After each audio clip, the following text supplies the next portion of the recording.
Почитувани гледачи, еве сме со најновото издание од емисијата од своја страна на телевизија Сонце. Чести задоволство ми е што токму во ова издание ќе промовираме автобиографската приказна на мојата денешна гостинка. По тој повод велам добре дојде за мукадеса речи за главниот уредник на книгата, госпоѓа Алмира Папиќ. Добро ми дојдовте во студиото на телевизија Сонце. Добро ве најдовме. Добро ве најдов. Како се чувствувате?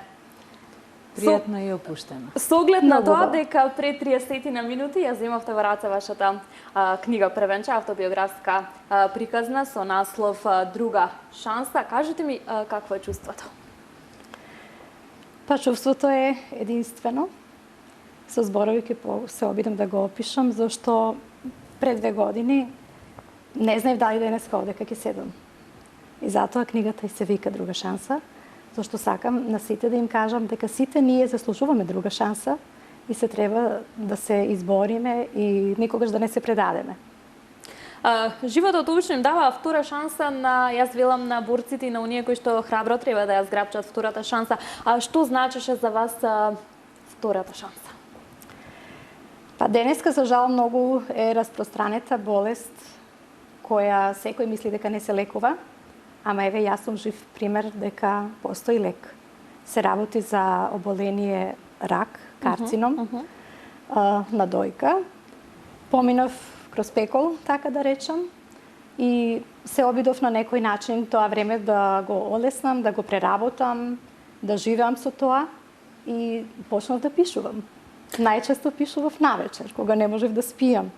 И така полека ден по ден ова е резултат. Се ткаеше приказната и денес во раце држите веќе вашата автобиографска приказна.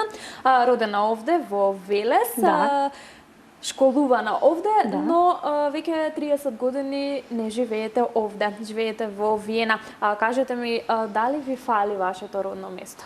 Секако. Кога носталгија те влече и во соништа го гледаш родното место, родната грудка. Тоа останува за навек. Значи, каде и да живее човекот, коренот останува таму каде што си роден, каде што си пораснал. Тоа е за секогаш. Барем јас така се чувствувам. Така, веќе жена со семејство, кое што е доста успешна и изградена. На моето прашање е дали додека не се соочиме со една таква борба, односно со една таква лоша болест, како што ќе ја наречеме сега, дали знаеме колку е тежок животот пред тоа? Дали може да замислиме дека животот може да ни приреди токму нам едно такво искуство? За жал не.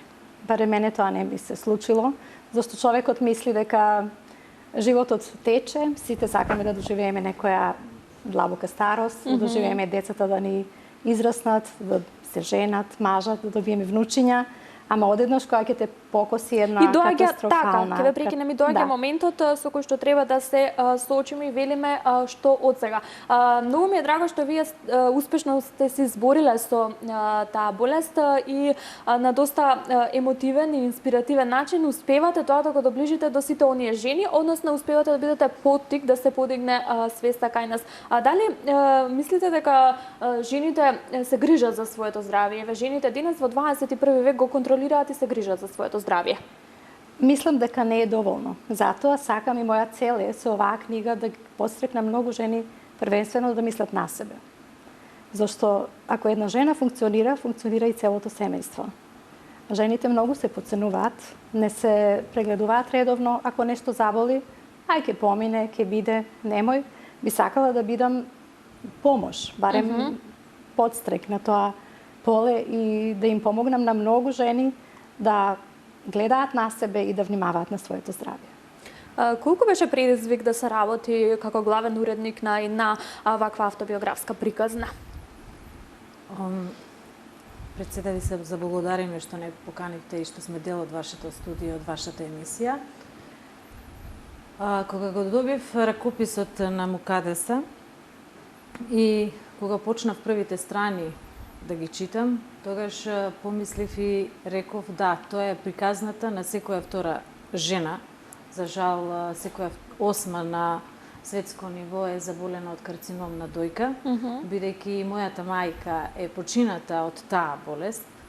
И предпоставувам ве допре? Ме допре, бидејќи имаше доста работа, ако гледаме тоа и лексички, и графски и сите тие работи, но поттикот за да помогнам нешто и да допринесам за оваа приказна, баш токму таа поврзаност помеѓу приказните на Мукадеса и приказната на мајка ми. Така да беше предизвик, а воедно и еден хуман гест, бидејќи во книгата има опишано буквално се. Од самото осудување на општеството, бидејќи ние сме малце луѓе со прерасуди, како тоа, ете, замисли, таа е болна од карцином, носи перика, и сите тие работи, и баш токму тоа ми беше како еден поттик и една водилка за да истраеме заедно со ова, веќе година дена работиме на ова. Сега интересно е што и денес вие првпат се гледате, комуницирате виртуелно. Да, комунициравме виртуелно, да. Меѓутоа сепак доста успешно за ова денес да биде производ на вашата комуникација. Колку време се работеше на книгата? Па мислам дека негде на кај март ми беше испратен преку емайл ова ракописот, но сите тие доработки, до душа не работев само јас, туку и се консултирав и исто и Аида Зуковиќ, таа е лектор, инаку магистар по босански јазик и книжевност, бидејќи сепак кога работи еден човек на нештото не може да има оштро око, сепак треба, нели? Так. Во секоја книга се прави и таа група на луѓе каде што би можеле да изработат едно квалитетно и добро дело. Се надевам дека успеавме да ја сречиме приказната како што треба. Успеавме да направиме, да ги пренесеме и емоциите таа која што ги доживувала.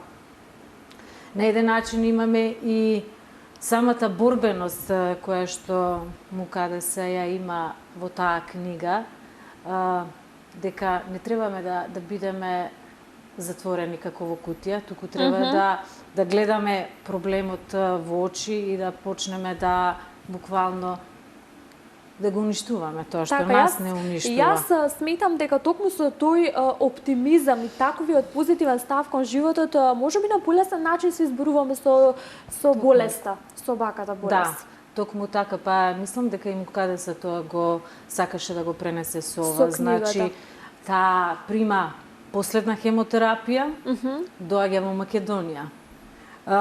Последно зрачење оди во Сараево. Значи, таа едноставно не се препушта на самата болест, туку сака едноставно... И се спротивстава и противречи. Да, баш токму така, и гледа да направи баш еден пресврт, и мислам дека секој кој што ќе ја прочита книгата, дека баш буквално ќе му даде еден мотив да види како еден човек со што се суочува со тие предизвици, со тие болести, со тие доживувања, нели, бидејќи и самата болест не е само како болест, туку и емотивноста. Така. И буквално и семејството е најпримарна целина, најпримарно нешто кое што и дава поттик, и дава сила едноставно сето тоа да помине и да го направи тоа како што успеа до сега, и фала му на Бога. Еве се гледаме и сме здрави. Така, живи и здрави. Јас мислам дека и денес како да не му даваме толкова значење на позитивниот став кон животот, и ни се случува да речеме леле, жената со што се соочува видеа насмеана. Меѓутоа не знаеме дека токму насмевката и тој оптимизам можеби се лекот. Не можеби, него навистина се дел од лекот со болеста. Сега вие, Мукадеса, ќе напишете во книгата на многу емотивен начин, внесов дел од себе на страниците на оваа книга, го пишав пеколот кој го минував, но секогаш со многу надеж и оптимизам. Она кое што ми остави голем впечаток беа овие реченици. Кажете ми колкава беше улогата и поддршката на вашето семејство во оваа борба? За жал, болест никој не бира. Ми се деси болест и моето семејство ми беше навистина голема поддршка. Баш, 2 деца, сестра ми, секако сите беа за мене тука, ама на некоја одредена дистанца, зашто не сакаат ни многу да ме оптеретуваат. и јас гледав да бирам позитивни луѓе. Оние што позитивно делуваат на мене и ги контактирав, а другите, искрено да речам, ги избегав. Не сакав секој ден да зборувам едно те исто, зошто ти, како ти, ова, она. Едноставно не сакам да паднам во еден понор кој ќе ме проголта. Сакав да испливам и гледав на кај сонцето, значи на кај животот. Сонце значи живот. И секогаш позитивно мислев, како што рече Алмира, помеѓу две хемотерапии од 7 дена, дојдов во Македонија, пак се вратив. Секој што ќе ме видеше немаше никако да примети дека нешто ми фали, дека сум болна. Дури и периката никој не можеше да примети дека не е моја. Едноставно ја носев и помислив во себе, значи секоја 7 или 8 жена го поминува тоа. Така. Сега јас сум наред. Така мислев. Значи сакам тој пат да си го поминам и на крајот од патот е сонце. Сакам да живеам. Сакам да доживеам децата да ми пораснат, да доживеам внучиња. Тоа беше мојата цел. Колку денес еве од аспект на еден здрав, излечен човек од таква опака болест, е тешко да се говори за оној пекол што вие го нарекувате во книгата. Дали ви се случува да не сакате да зборувате за тоа? Не ми се случува. Затоа што се надевам дека со тоа што сум отворена и што отворено зборувам за таа болест, дека ќе им помогнам на другите едноставно да побараат помош. Многу луѓе се затвораат во себе, патат сами, дури ја кријат болеста. Тоа не води никаде, само во пропаст. Луѓето повеќе тоа може би копнеат и психичкиот проаѓаат. момент кој што сите сме различни и не сите сме отворени и сакаме да го споделиме тоа, меѓутоа јас сепак сметам дека ова е полесниот начин со цел да се избориме со болеста. Која е главната порака која што сакаш да допре до секој читател? Главната порака е дека надеж секогаш постои. Не сме сами. Многу луѓе поминуваат кроз тој период. За жал, многу млади девојки кои уште немаат раѓено деца и секако жени во средни години, како што сум јас, во менопауза или како да речам. Значи, хормоните работат поинаку и тоа е се нешто што женскиот организам мора на некој начин да го преработи. И кога ќе се случи болеста, значи секако мора да се избориш со тоа. Така, што е она првично и најважно што секоја од нас треба да направи? Еве, можеби контрола на одреден задолжителен период. Многумина од нас немале ниту една контрола. Тоа е тажно, меѓутоа е вистинито. И го знаеме тоа. Факт е. Тоа е многу важно. Поготово ако жената примети дека нешто не е во ред. Не треба да одлага. Не ме боли, не е ништо. Токму тоа е страшно. Јас кога прв пат под мојата рака приметив дека нешто има, стиснав појако за да видам дали има нешто. Ама не ме болеш, воопшто. Значи реков, не ме боли, не е ништо страшно. Ама после целите прегледи, зашто не оставив така едноставно, веднаш тргнав по лекари за да се прегледам и се установи карцином 5 стадиум. Значи тоа беше нешто што мислев уште колку време имам. Иако не боли, дури тогаш страшно е, значи не треба да се запоставува, зашто може да биде касно.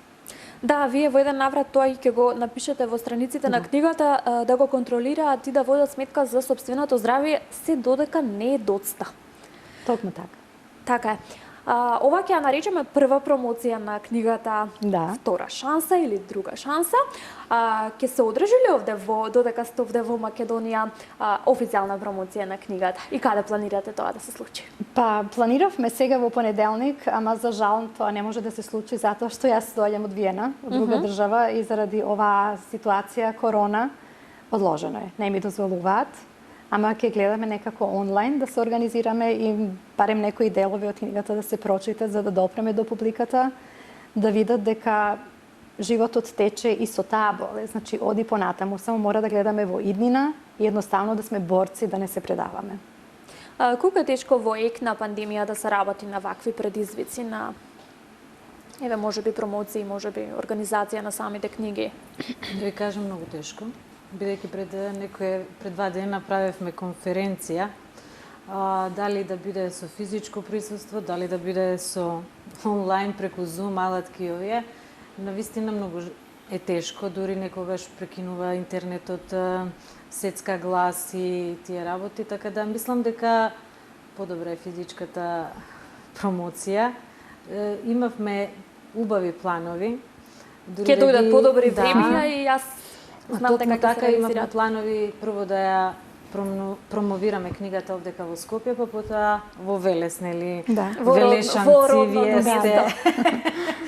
Градот на така, Рацин. Да, токму градот на Рацин и мислевме да направиме баш една да се споиме и еве и јавно кажувам и со Борка Сдруженијето за жени што е. Така. Сакавме и тие да ни дадат поддршка, но и нив Убаво би на било, би се нивните- проширило и би се ете така, на дознало нивните повеќе. членки да им кажеме дека не е ништо невозможно, дека И не сме сами. Ете така, Токму тоа е дека пораката. дека треба на секогаш тој предизвик да го гледаме со отворени очи. И мислам дека и се надевам дека овој дневник што го водеше господја Реч, дека ќе допре до секого. И ќе најде во секоја, што се вика, домашна библиотека едно парче место за да биде дел. Со Сдруженијето Борка мислевме да дојдеме во контакт и да направиме една промоција кај нив во Сдруженијето, да буквално на нивните пациентки или нивните членки што така. се таму, да видат дека и тие не се сами. Да видат дека може се излечливо, дека секогаш постои друга шанса. Постои начин да се говори токму јавно. така. За секој поделен проблем е помал проблем. Така е. И секогаш кога ќе поделиме насмевка, таа насмевка поголема. поголема насмевка. Така да и проблемот што го имаме треба јавно да зборуваме и да кажуваме, да не треба да само да се го затвараме. премолчиме и да го токму држиме во така. себе. Туку да говориме дека бидејќи тоа ние што го знаеме, можеби да некому еден збор ќе му даде некоја сила, некој Итекако поттик, значи. токму така, и бидејќи од зборот е и силата. Така и треба и да комуницираме сега во последно време малце и со коронава и без корона малце сме надвор Се од затворивме, маргини, се токму изгубивме така. малце, да. Некој умее со зборови, некој умее со торти. Сега ќе ја поздравиме авторката на тортата. Да. Навистина прекрасно доловена и позадина, и форма, и се.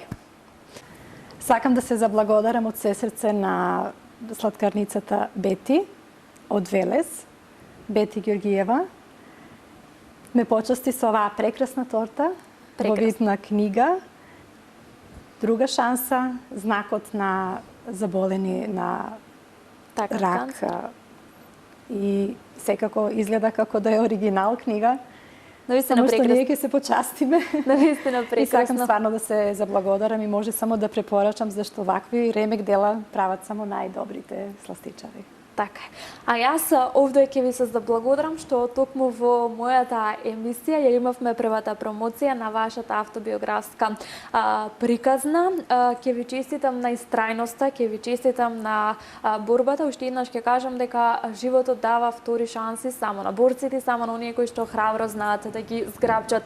Затоа живејте и блескајте. Тоа ќе ви порачам. Само здравје, за другото се ќе си дојде по свое. Исто и вам ќе ви се заблагодарам што бевте денес гостинка, што образложивме нешто повеќе и се надевам дека успеавме да ја подигнеме свеста кај сите оние кои што ете можеби се соочуваат со ваквата опака болест. Благодариме и вам на поканата и што сме ете токму во вашата емисија што ни е наша прва промоција така на книгата. Се надевам дека ќе имаме и ќе ја пренесеме пораката до сите наши жени, буквално во токму и не само во Македонија, широм и Балканот и сегде, да допреме и да докажеме дека секогаш треба јавно да се зборува, секогаш треба јавно да биде и да се соочиме со тоа што треба да Со она кој не снашло, така е. Така. Така е. Јас сакам да се заблагодарам на господја Алмира Со месеци се слушаме, се договараме. Денеска прв пат се видовме, се запознавме. Сакам многу да ти се заблагодарам. Без твоја помош и Аида, исто така, професор Аида Зукорлич, ова немаше да го догледа денот. Овдека е дел од мојот живот, мислам, се надевам така нека остане, да не се повтори, зашто 100% гаранција нема никогаш, ама јас сега сум здрава жена, без рак. Би сакала со ова да пратам порака во светот. Пазете се, контролирајте се и не сте сами. Погледнете како јас се изборив и се надевам дека ќе ви помогнам и вие да се изборите. Фала ви уште еднаш, дај Боже сите на ваков начин да се изборат со оно што јас ќе кажам, не знаеме кога и кого ќе го снајде. Ви благодарам уште еднаш. Благодарам исто. Почитувани, тоа беше уште едно издание од своја страна. Се надевам дека успеавме да го задржиме вашето внимание. Втора шанса животот дава само на најхрабрите борци. Разговорот со овие две прекрасни дами е доволен доказ за тоа. Се гледаме наредната среда во истиот термин. До тогаш бидете поздравени и чувајте се.